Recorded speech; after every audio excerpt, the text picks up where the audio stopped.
Well, how's it going, everyone? And welcome to another review, preview, whatever you want to call it when it comes to the football matches. We are going to do a tweak, though. I've after a few weeks of doing this, especially the manic situation of December, we are going to be doing a tweak to the way that we do this.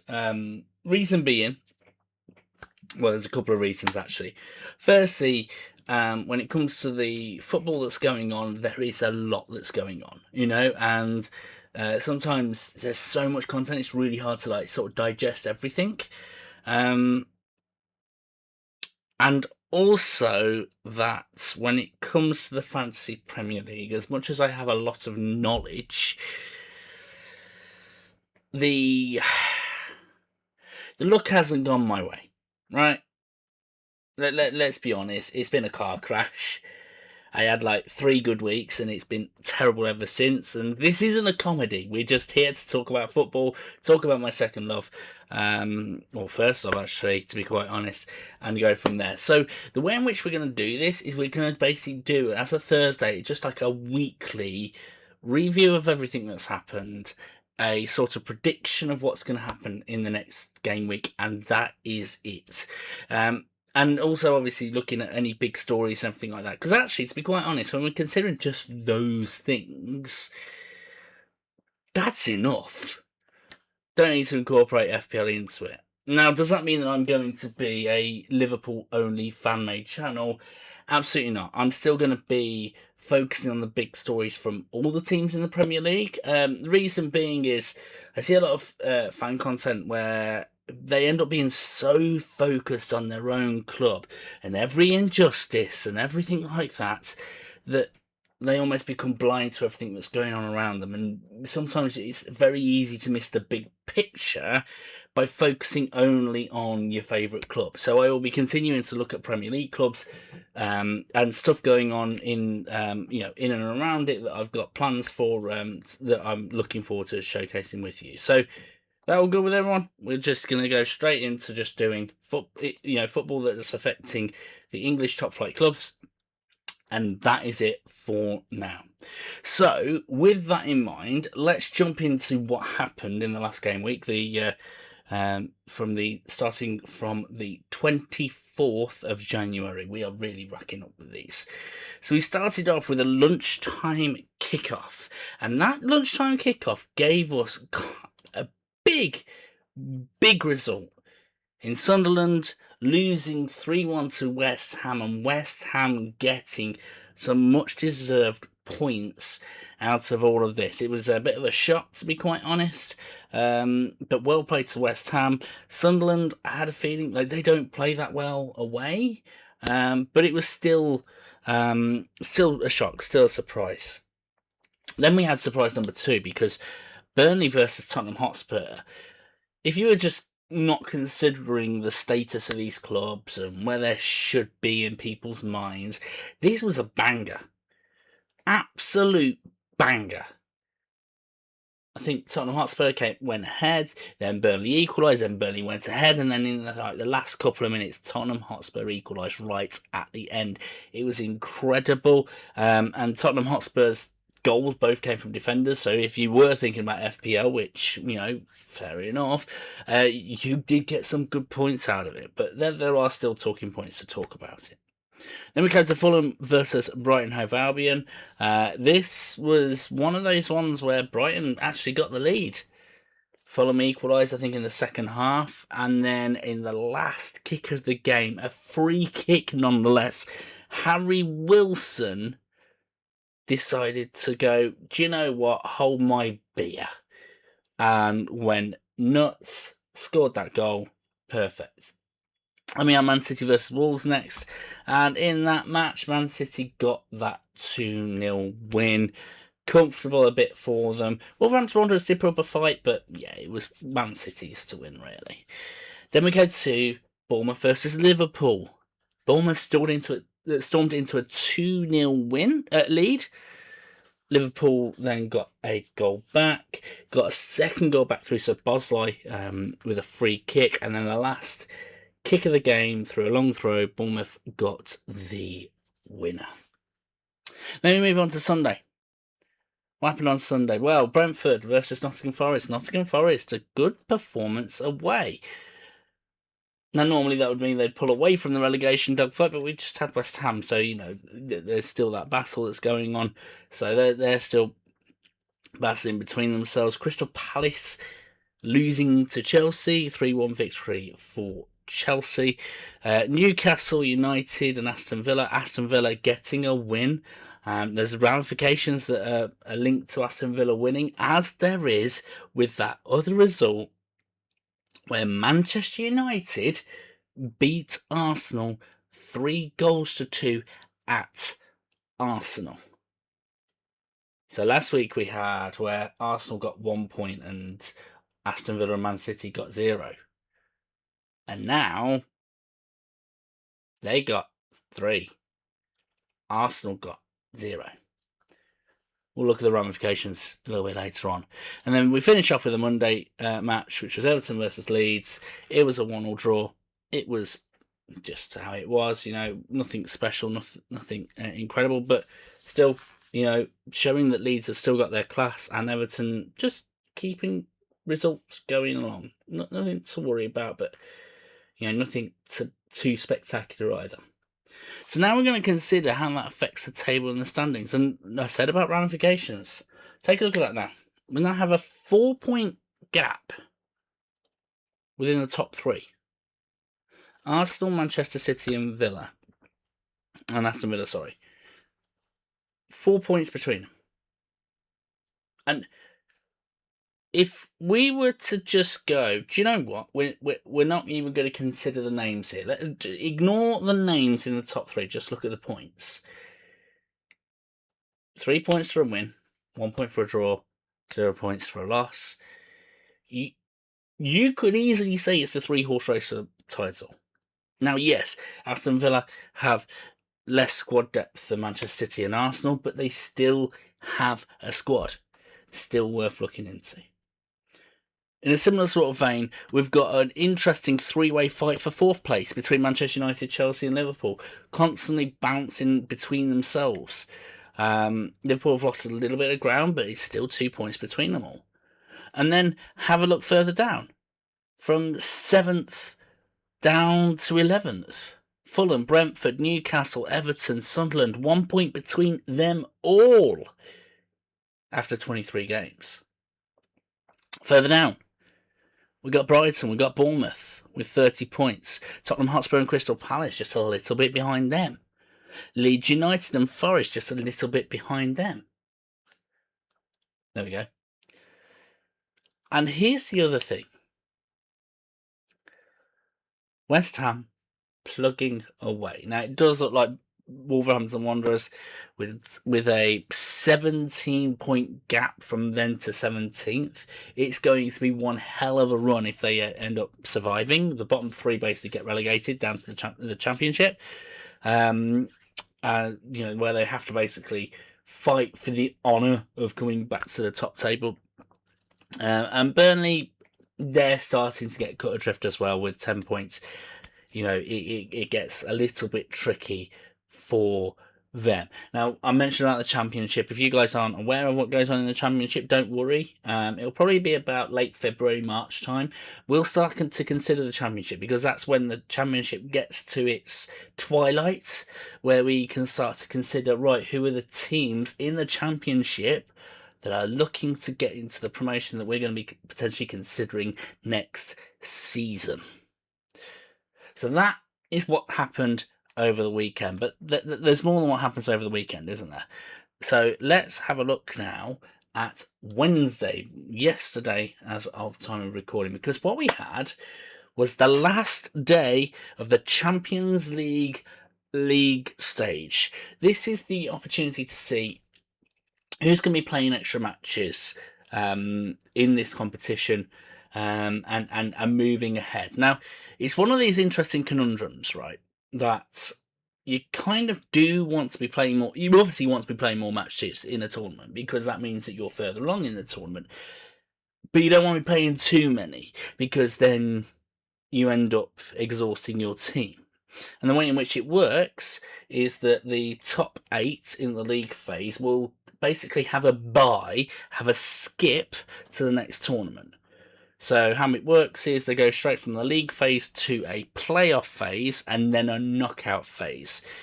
And if you are in the first 8, you completely skip over the playoff phase and go to the knockout phase, waiting for opponents, whilst the next 16 from 9th to 24th battle it out between themselves to see who are going to be the other 8 teams that are going to the knockout phase to join you. Now, we'll look into that a little bit later on, but there's a lot to consider here. A lot to consider. I was listening in on it, and it was quite incredible. Quite incredible. So, we started off, Arsenal, fairly well, yeah, it was comfortable. Kairat did get a last-minute goal, but Arsenal were in control of the game. They have been dominating the league phase, and that was incredible to see. Then we had, and my eyes decide not to choose not to see it for some reason. Tottenham Hotspur 2-0 win over Frankfurt. Again, the conundrum that is Tottenham Hotspur. Terrible in the league, great in the Champions League. And guess what? Liverpool have joined them in that conundrum as well. 6-0 win over Karabakh. And again, terrible in the league phase, good in the Champions League. Then we have Manchester City beating Galatasaray. A comfortable win for them. Chelsea beating Napoli. And Newcastle United getting a very, very creditable 1-1 draw to Paris Saint-Germain. Now, where does that leave us? Where does that leave us in the situation? Well, this is where it is. No, that's not where it is. That's where it is. Here are the teams that have qualified. So, those first 8 teams, including Arsenal, including Liverpool, including Tottenham Hotspur, including Chelsea, are through to the knockout phase. They're through to the round of 16. They're in the final 16 teams. Notable inclusion as well amongst them, I don't think anyone's really been talking too much about it, is Sporting Lisbon, the one in green. They are a team from Portugal. Portugal doesn't have the money that others do, so when you see like a team like Sporting punching above its weight, it's incredible to see. So Sporting have done incredibly well considering all the circumstances that they've had. So well done to them. Newcastle United, they are in the playoff phase, so they will be playing 2 matches. Now, to show you in terms of the times, so they will be playing 2 extra matches in February. So they've got a full February, a full if things go their way, a full February, full March, full April, full May. Right? That's just how it works. All to finish up in Budapest. Now, are there any other notable inclusions? Because we just mentioned Sporting Lisbon. Are there any other notable inclusions into the knockout phase, the playoffs, that final 16? Because for big teams, they kind of want to skip this. But for smaller teams, just getting here is like a big win for them. In a similar way to when we were talking about the FA Cup, that just getting to the next round is an achievement. They don't need to worry too much about crossing that bridge when we come to it. And there are ones to talk about here. They're mostly in the bottom 2 lines. You can see in the middle this team here, Club Brugge. They needed a win to get through. They got that win to get through. It was a comfortable win for them against Marseille, I believe it was. So, really well done to them. Karabakh, that lost 6-0 to Liverpool, but they still gave a good account of themselves. They managed to make it to the knockout phase. I think they're from Azerbaijan, I believe. Really well done to them, as were the last 2. Now, I think everyone's kind of just assumed this was going to be the case, but Bodo Glimt have made it to the next round. And their last 2 wins, right? The last 2 matches that they won, both of them to get to the knockout phase, was against Manchester City, that big team up the top, and Atletico Madrid, a team that's been in the Champions League final. But then we got to talk about Benfica. Benfica made it through to the last round with a win. But not just a win against Real Madrid. Benfica basically got themselves to the knockout phase playoffs by dragging Real Madrid down that pit with them.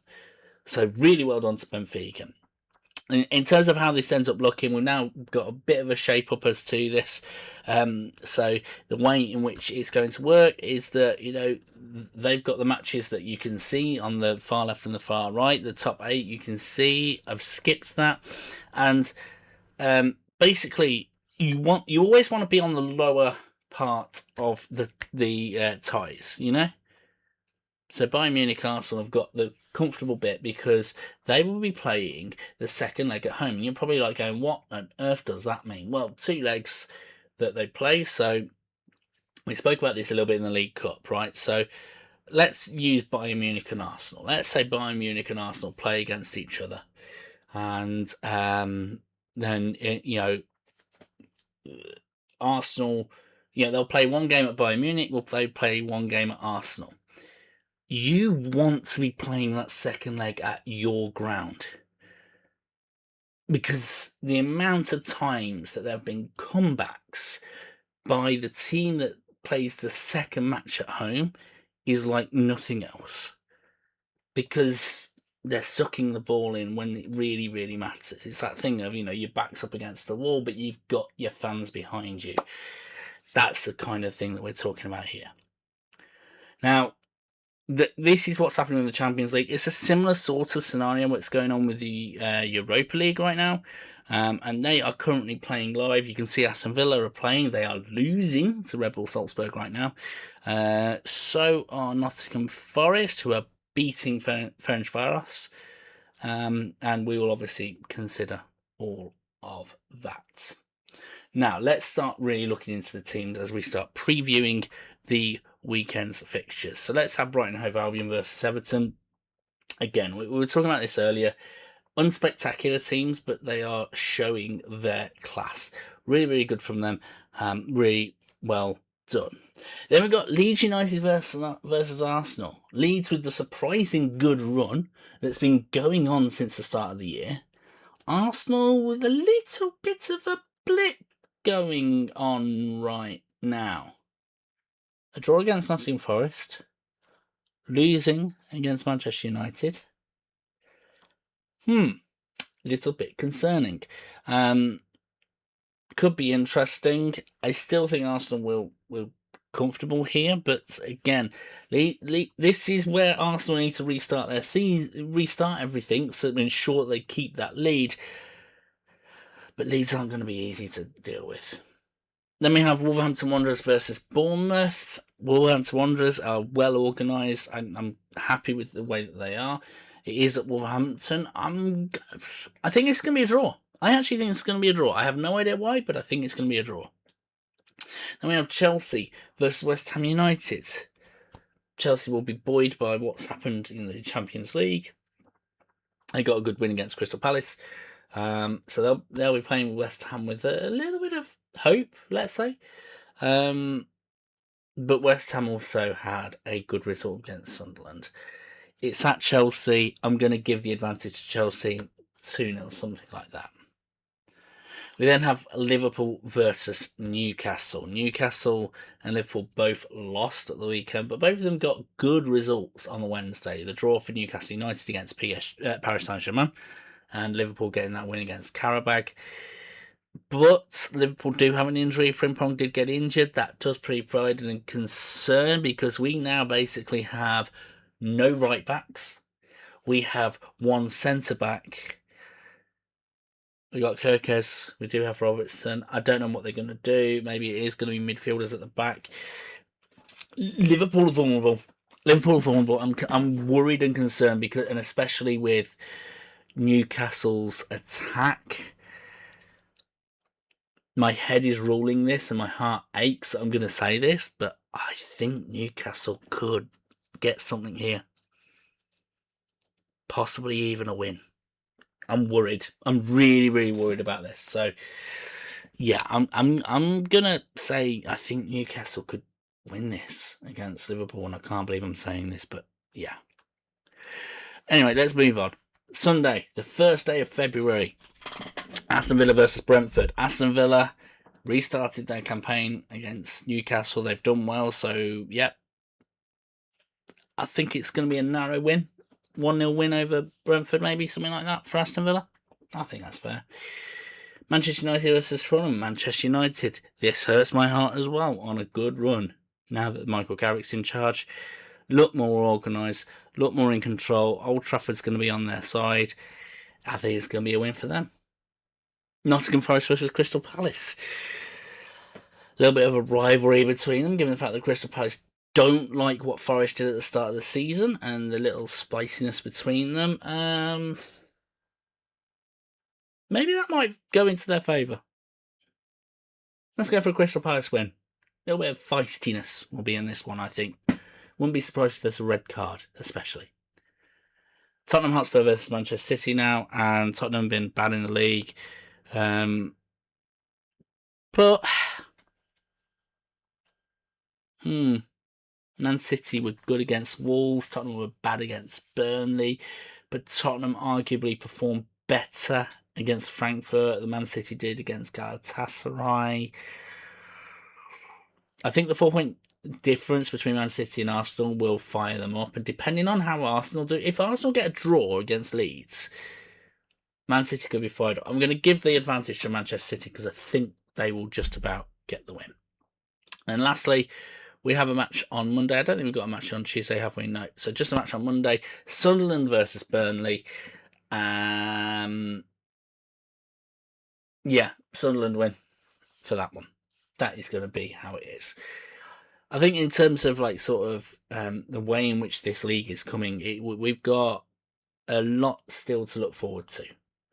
You know, there's still all the competitions that are going on. And whilst on a personal level for my team, it's been a little bit gutting with everything going on with Arne Slot and everything like that.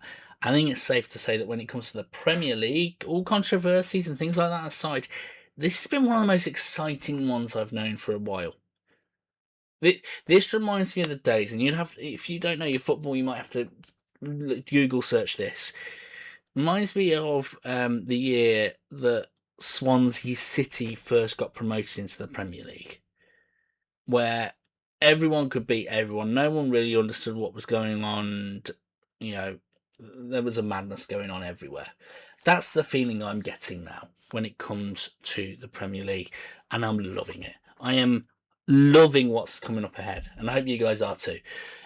So yeah, all that's left to say from my side is take care of yourselves, enjoy the weekend, stay safe over the weekend, and yeah, see you around.